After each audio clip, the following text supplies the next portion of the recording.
मेरी सूरत पे मेरा दिल दीवाना हो गया।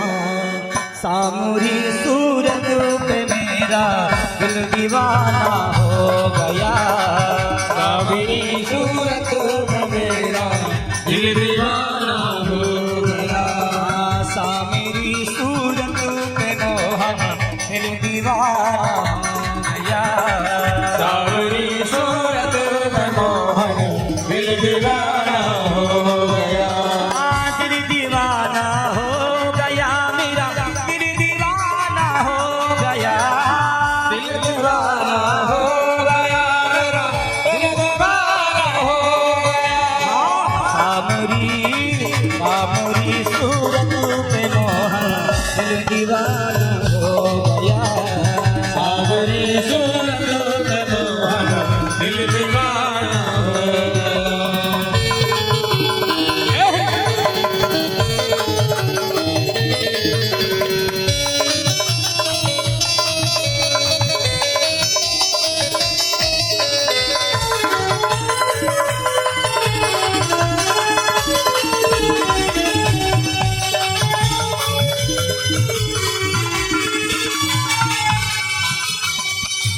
तो तेरे होठ पतले दूसरे लाली लगी।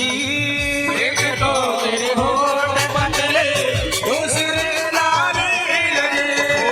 एक तो तेरे होठ पतले दूसरे लाली लगी।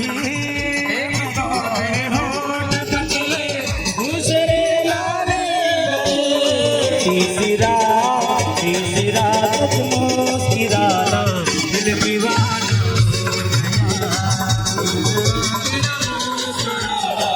दिल दीवाना हो गया। मेरी सूरत पे मोहन दिल दीवाना हो गया। मेरी सूरत पे मोहन दिल दीवाना हो गया।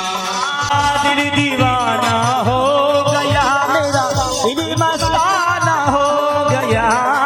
दिल दीवाना हो गया मेरा, दिल मस्ताना हो गया। सामरी सूरत पे मोहन दिल दीवाना हो गया। सामरी सूरत पे मोहन दिल दीवाना हो गया।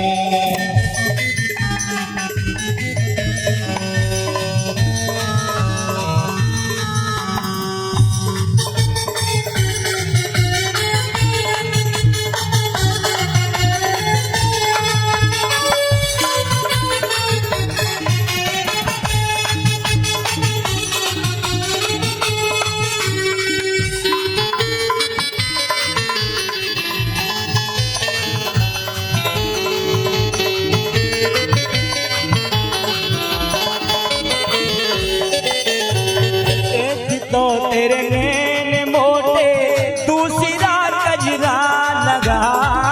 एक तो तेरे नैन मोटे दूसरा कजरा लगा।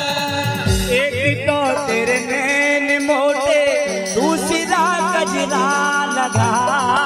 एक तो तेरे नैन मोटे दूसरा कजरा लगा।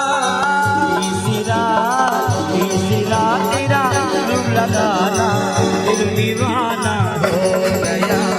सामरी सूरत पे मोहन दिल दीवाना हो गया। सामरी सूरत पे मोहन दिल दीवाना हो गया। दिल दीवाना हो गया मेरा, दिल दीवाना हो गया। दिल दीवाना हो गया मेरा, दिल दीवाना। सामरी सूरत पे मेरा दिल दीवाना हो गया। तो आज भगवान सामने दर्शन दे रहे हैं ध्रुव जी को, और ध्रुव जी आज भगवान की स्तुति करते हुए कहते हैं, योऽन्तः प्रविश्य मम वाचमिमां प्रसुप्तां सञ्जीवयत्यखिलशक्तिधरा स्वधाम्ना। अन्यास्तहस्तचरणश्रवणत्वगादे पुरुषाण नमो भगवते पुरुषाय तुभ्यम। ध्रुव जी कहते हैं योन्तः प्रविश्य मम वाचमाम सुप्ताम, जो मेरी सोई हुई वाणी थी, जो उसमें प्रवेश करके उसको चेतनता दे रहा है, जो अन्य हाथ पैर तो आदि हैं उनको जो चेतनता देता है, ऐसे पुराण पुरुष प्रभु मैं आपको बारंबार प्रणाम करता हूँ, नमस्कार करता हूँ। प्रभु, जो आनंद आपके सगुण रूप में आता है, ध्यान करने में आता है, वह आनंद निर्गुण के ध्यान में नहीं आता। प्रभु, अब जब कभी भी मेरा पुनः जन्म हो तो आप अपने संत भक्तों का मुझे सत्संग देना। अब प्रभु मैं इस संसार में रहना नहीं चाहता, मुझे अब अपने साथ लेकर के चलिए। भगवान ने कहा ध्रुव, तुमने मेरी 6 महीने तपस्या की है, इसके बदले में मैं तुमको 36,000 वर्ष का राज्य देता हूं पूरी पृथ्वी का। मैंने तुम्हारे शरीर का स्पर्श किया है, इसलिए न तो वृद्धावस्था आएगी और न कोई रोग आएगा। जाओ, अंत में मैं स्वयं तुम्हें अपने धाम में बुलाऊंगा। अब अपने राज्य की ओर प्रस्थान करो। ऐसा कहकर के भगवान अंतर्धान हुए और ध्रुव जी अपने राज्य की ओर प्रस्थान कर रहे हैं और विचार कर रहे हैं, मार्ग में सोच रहे हैं कि आज भगवान की माया ने मुझे ठग लिया। अरे जो साक्षात परमात्मा मेरे सामने प्रकट हुआ, मैंने उसको क्यों नहीं मांग लिया? केवल 36,000 वर्ष का राज्य लेकर के मैं संतुष्ट हो गया, तो आज मुझे भगवान की माया ने ठग लिया है। ऐसा सोचते सोचते नगर की ओर जा रहे थे, तब तक एक सैनिक ने देखा। सैनिक दौड़ा दौड़ा गया राजा के पास, कहा कि महाराज ध्रुव वापस आ रहे हैं। और जो सुना, कहा तो ध्रुव को गोदी में उठा करके बैठाया नहीं, आज समाचार सुनाने वाले को अपने गले से हार उतार करके दे दिया। और उत्तानपाद दौड़े दौड़े गए सुनीति के पास में, कहा कि देवी तुमने ऐसा पुत्र पैदा किया, ऐसा योग्य पुत्र पैदा किया जो मुझसे पहले भगवान का दर्शन करके आ रहा है। देवी तुम धन्य हो, धन्य हो। और जो सुनीति ने सुना कि मेरा पुत्र वापस आ रहा है, उस पुत्र वत्सला मां के स्तनों से दुग्ध की धारा प्रवाहित हो गई है। सारा नगर ध्रुव जी के स्वागत के लिए उमड़ पड़ा है। जो सौतेली मां सुरुचि है वो भी चली है स्वागत के लिए। और जब उत्तानपाद ने सामने से ध्रुव जी को आते हुए देखा है तो रथ से कूद पड़े और दौड़े। और ध्रुव जी उत्तानपाद के चरणों प्रणाम करना चाहते थे, लेकिन बीच में उठा लिया और उठा करके अपने छाती से लगा लिया और इतना रोए, ये कहते हुए बेटा तू लायक निकला, मैंने अपने धर्म का पालन नहीं किया, मुझसे पहले भगवान का दर्शन करके आ रहा है, मुझे क्षमा कर देना, क्षमा कर देना। उत्तानपाद ने ध्रुव जी का अपने नेत्रों से अभिषेक कर दिया है। ये सौतेली माँ कहती है बेटा मुझे भी क्षमा कर देना, मैंने भी तुझे ठोकर लगाई, तुझे कटु शब्दों का प्रयोग किया। तो ध्रुव जी कहते हैं माँ तेरी ठोकर नहीं तो मुझे ठाकुर से मिलाया है, अगर तू मेरे लिए ये कटु शब्दों का प्रयोग न करती तो मुझे ठाकुर की प्राप्ति कैसे होती। सुखदेव जी कहते राजन यस्य प्रसन्नो भगवान गुणै मैत्रादिभिर हरि तस्मै नमन्ति भूतानि निम्न आप एव स्वयं। राजन जिस पर भगवान प्रसन्न हो जाए सारी दुनिया उसके चरणों में झुक जाती है, सारी दुनिया उसकी हो जाती है। जैसे अपने आप बिना बुलाए गड्ढे में जल एकत्रित हो जाता है। गरल सुधारिप करे मिताई गोपद सिंधु अनसित लाई। भगवान के भक्त के लिए तो जहर भी अमृत बन जाता है, अग्नि भी शीतल हो जाती है, और जो संसार सागर है वो भी गौ के खुर के समान हो जाता है। सारे नगरवासियों ने ध्रुव जी का बड़ा स्वागत सत्कार किया। और जब ध्रुव जी बड़े हुए, योग्य हुए राज्य के लिए, तो उत्तानपाद ने ध्रुव जी का राज्याभिषेक किया और स्वयं जंगल में तपस्या के लिए निकल गए। ध्रुव जी ने धर्म पूर्वक 36,000 वर्ष तक राज्य किया है। ध्रुव जी का विवाह इला और भ्रमी नाम की 2 कन्याओं से हुआ है। उनका ज्येष्ठ पुत्र वत्सर उनको अंत में राज्य देकर के और स्वयं फिर उत्तराखंड में हिमालय पर्वत में तपस्या के लिए गए हैं और घनघोर तपस्या की है। और एक दिन भगवान के पार्षद विमान लेकर के पहुंचे, कहा कि चलिए ध्रुव जी आपको भगवान ने बुलाया है। अब ध्रुव जी जैसे ही ऋषि महर्षियों को, संतों को प्रणाम करके और उस विमान में सवार होने के लिए तत्पर हुए, तब तक मृत्यु देवता प्रकट हो गए और हाथ जोड़ के कहा कि ध्रुव जी घबराइए नहीं, मैं आपको खाने के लिए नहीं आया हूँ, मैं तो आपकी चरण धूलि से पवित्र होने के लिए आया हूँ। आप मेरे सिर पर पैर रख करके और इस विमान में सवार हो जाइए। मृत्यु देवता ने अपना सिर झुकाया और ध्रुव जी ने उनके सिर पर पैर रख करके उस विमान में सवार हुए और विमान उड़ा। और जैसे ही विमान उड़ा, उड़ता उड़ता जब चला, लेकिन ध्रुव जी के चेहरे पर उदासी थी, तो भगवान के पास ने कहा, ध्रुव जी आज तुम भगवान के धाम जा रहे हो, भगवान ने आपको बुलाया है और फिर भी तुम प्रसन्न नहीं हो, तुम्हारे चेहरे पर उदासी क्यों है, क्या बात है? तो ध्रुव जी कहते क्या बताऊं, चलते चलते मैं अपनी माँ को तो भूल ही आया, माँ को साथ लेके नहीं आया मैं।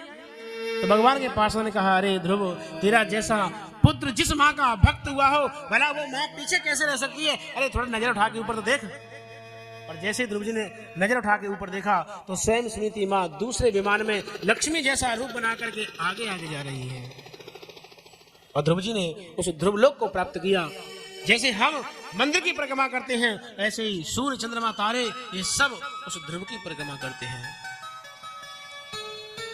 ये उत्तानपाद के जो ज्येष्ठ पुत्र जो ध्रुव जी हैं, उनके वंश की कथा। ध्रुव के ही वंश में एक अंग नाम के राजा हुए हैं, जिनका विवाह मृत्यु की पुत्री सुनीता के साथ में हुआ है, और उनका पुत्र हुआ वैन, बड़ा दुष्ट।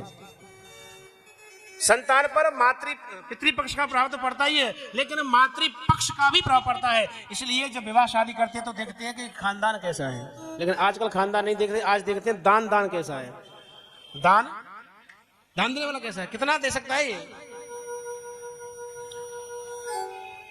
तो राजा अंग का विवाह मृत्यु की पुत्री सुनीता के साथ में हुआ, इसलिए मृत्यु का प्रभाव पड़ा है उस अंग पर, बहन पर। बड़ा अत्याचारी हुआ, पिता ने खूब समझाया लेकिन एक समझ में नहीं आई, तो उसके अत्याचारों से पीड़ित होकर के एक दिन अंग राजा और राज्य छोड़ के चले गए और किसी पर्वत की कंदरा में जाकर के बैठ गए हैं, छुप गए। सैनिक भेजे ढूंढने के लिए, तो वो जो सैनिक हैं वो अपने राज्य की सीमा में न खोज करके दूसरे राजा की सीमा में जाकर खोजते हैं, इसलिए राजा मिले नहीं। यही हमारा और आपका हाल है। परमात्मा सबकी हृदय रूपी गुफा में बैठा हुआ है, उस परमात्मा को हम अपनी गुफा में न खोज करके बाहरी जगत में खोजते हैं, इसलिए वह परमात्मा मिल नहीं पाता है। अगर वह सैनिक अपने राज्य की सीमा में रह करके खोजते राजा को तो कदाचित राजा मिल जाते, लेकिन दूसरे राजा के राज्य में जाकर खोजते हैं, इसलिए नहीं मिले। और जब राजा नहीं हुए तो चोर चक्के बढ़ने लगे। संतों को चिंता हुई, वो आए और आकर के उन्होंने वैन को ही राजा बना दिया है। और जब सारे अधिकार उसके हाथ में आ गए तो उसने अपने पूरे राज्य में जोड़ी पिटवा दी है और कह दिया कि न यष्टव्यम न दातव्यम न होतव्यम दुजा कुछ। वैन ने अपने राज्य में घोषणा कर दी है, न यष्टव्यम न दातव्यम, न यज्ञ करना है न दान पुण्य करना है, कुछ नहीं करना है। अगर यज्ञ ही करना है तो मेरे नाम का यज्ञ करो, इंद्राय स्वाहा से नहीं तो कैसे, वैनाय स्वाहा। अगर जाप करना है तो भगवान के नाम का जाप मत करो, मेरे नाम का जाप करो, वैनाय नमः।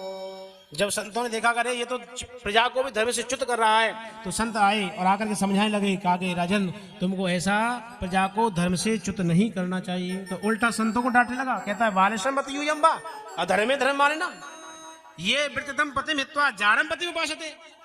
अरे बालकों जैसी बुद्धि वालों, तुम बालकों जैसी बात करते हो, तुमने धर्म को ही अधर्म मान रखा है। तुम तो ऐसे हो कि जैसे कोई स्त्री अपने पति की सेवा छोड़ करके किसी जार पति की सेवा करे। अब तो संतों को आया क्रोध का, मारो ये तो बड़ा दुष्ट है। हन्यताम ऐसा पापा पकड़ी धारणा। और ऐसा कहकर जैसे संतों ने हुंकार भरी, वैन धड़ाम से सिंहासन से नीचे गिरा और प्राण पखेरु उड़ गए। अब तो संतों ने सोचा अरे हम तो उसको समझाने के लिए आए थे, लेकिन ये तो पूरी तरह ही समझ गया और संत चले गए। वैन की जो माता सुनीता है, उस वैन के शरीर को तेल के कढ़ाई में रख दिया। और जब राजा नहीं रहे तो फिर चोर चक्के बढ़ने लगे। संत फिर आए, फिर उसके शरीर को निकाला कढ़ाई से, तब पहले इसके जंघाओं का मंथन किया। जब मंथन किया तो उसमें से एक काला कलूटा पुरुष पैदा हुआ। उससे कहा निषिद्धताम, बैठो, उससे बनी निषाद जाति। और फिर उसके बाहुओं का मंथन किया। इस बार स्वयं भगवान ही पृथ्वी रूप में अवतार लेते हैं। बोली पृथ्वी भगवान की। तब वैन महाराज का राज्याभिषेक हुआ। तो जैसे राज्याभिषेक हुआ तो जो बंदी जन है उनके गुणानुवाद गाने लगे हैं। तो पृथ्वी भगवान ने कहा भाई अभी हम गद्दी पर बैठे हैं और तुम झूठ मूठ के हमारी प्रशंसा कर रहे हो। अरे हम कुछ करें, जब तुम कुछ हमारे बारे में कहो तो उचित। अभी बैठे कुछ किया नहीं और गाने लग गए। तो प्रजा ने कहा कि महाराज कुछ करिए, हम भूखे मर रहे हैं। तो भगवान ने कहा फिर तुम खेती क्यों नहीं करते हो? कहा कि महाराज हम तो बीज बोते हैं, लेकिन वो बीज भी हमको प्राप्त नहीं होता है। तब पृथ्वी भगवान ने पृथ्वी को आदेश दिया कि वसुदेव मेरे सामने प्रकट हो जाओ, लेकिन प्रकट नहीं हुई। कहा कि तू मेरी आज्ञा का उल्लंघन करती है तो अभी मैं तुझे मारता हूं। धनुष पर बाण चढ़ा लिया और जो धनुष पर बाण चढ़ाया तो गाय बन करके आगे दौड़ी, पीछा किया कि अब मैं तुझे छोड़ूंगा नहीं। तो पृथ्वी देवी घबरा गई, उनके प्रभाव को समझ चुकी थी, क्षमा याचना करने लगी, कहा कि मुझे नहीं मारना। तो पृथ्वी भगवान कहते हैं कि देवी तुम्हारा यह काम है कि एक बीज के बदले उसको 1000 गुना करके देना। कहा कि महाराज ये मेरा दोष नहीं है, जब मेरे ऊपर अत्याचार पापाचार अनाचार होते हैं तो मैं सारी उर्वरा शक्ति को अपने अंदर छुपा लेती हूँ, और जब मेरे ऊपर धर्म की ध्वजा लहराती है तो अपने अंदर से अपने आप मैं सारे रत्नों को निकाल देती हूँ। आपके पिता के अत्याचारों के कारण मैंने सारी उर्वरा शक्ति अपने अंदर निहित कर ली। आज आप जैसे मुझे धर्मात्मा राजा मिले हैं तो आपकी जो चाहे इच्छा है वो ले लीजिए मुझसे। तब देवताओं के राजा इंद्र बछड़ा बने हैं, सोने का पात्र लिया, उसमें अमृत का दोहन किया है उस गौरूपी पृथ्वी से। देवताओं के दैत्यों के राजा बलि वो बछड़ा बने हैं, उन्होंने मदरा का दोहन किया है, जिसको जैसी आवश्यकता थी उस गौरूपी पृथ्वी से सब दोहन किया है। और फिर पृथ्वी भगवान अंत में संत कुमारों से उपदेश प्राप्त करके उस परम पद को प्राप्त करते हैं। बोलिए आनंद कंद भगवान की।